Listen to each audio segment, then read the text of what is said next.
За энэ бодлого нь өмнөх бодлоготой ижил төстэй бодлого байна. За К түлхүүр нь хаалттай үед хэлхээр 3 ампер гүйцэлгүйжсэн бол К түлхүүрийг нээлттэй болгох үед хэлхээр хэдэн ампер гүйцэлгүйх вэ? Хаалттай гэдэг нь яг хоо шууд энэ К түлхүүр холбогдно гэсэн хаалга шиг хаах. Нээлттэйг үйл яг энэ К түлхүүр маань холбогдоогүй нээлттэй энэ хэсэг нээлттэй байна гэсэн үг. Тэгэж ойлгож болно. За хаалттай үед R3 хэлхээд холбогдно. Тэгвэл хэлхээ маань хэлхээнд холбогдно. Ийм болчихно. Шууд холбогдчихлээ. За тэгвэл хэлхээ маань яг 3 эрдэстэй хэлхээ болж байна. R1 R2 хоорондоо цуваа. Энэ R-д цуваа чинь нийлбэр эсрэг шууд 3 болно. За нийлбэр 3 ом эсрэгүүсэл нь R3 буюу 6 омтой зэрэгцээ болно. Энэ хоёрын нийлбэр нь за нийлбэрг олъё. Эхлээнийх ерөнхий эсрэгүүсэл олъё. Зэрэгцээд ерөнхий эсрэгүүсэл нь ерөнхий эсрэгүүслийн уруу хэмжтгүүн эсрэгүүсэл тус бүрийнхаа уруу хэмжтгүүнүүдийн нийлбэртэй тэнцүү байдаг.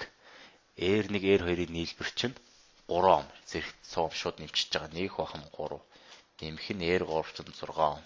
Ижил 20 дээр 2-ыг өгнө. Тэгэхээр 6-ны 3 буюу ерөнхий эсрэгүүсэл нь хурагдаад 2-ны 1 буюу уруугаар нь тооцохоор 2 ом болчихно. 2 ом болчихно. За одоо E1 гүйдэл ом үйлсээр E1 тэнцүү U0-ыг хуваах нь ерөнхий эсрэгүүсэл буюу эндээс бид нар ерөнхий эсрэгүүсэлээс U1 E1 мэдэгдэж байгаа. Тэгвэл эндээс U0 хүчтэй болох юм бол E1-ийн өөрчлөлт нь ерөнхий буюу 3 амперыг 2 омоор үржүүлээд 6 вольт. За тэгвэл энэ хэлхээ маань 6 вольтын тэжээл үүсгчээр тэдээгдэж байна гэсэн үг. За одоо нээлттэй үед нээлттэй гэдэг нь К түлхүүр. За нээлттэй гэдэг нь К түлхүүр яг залгагдаагүй.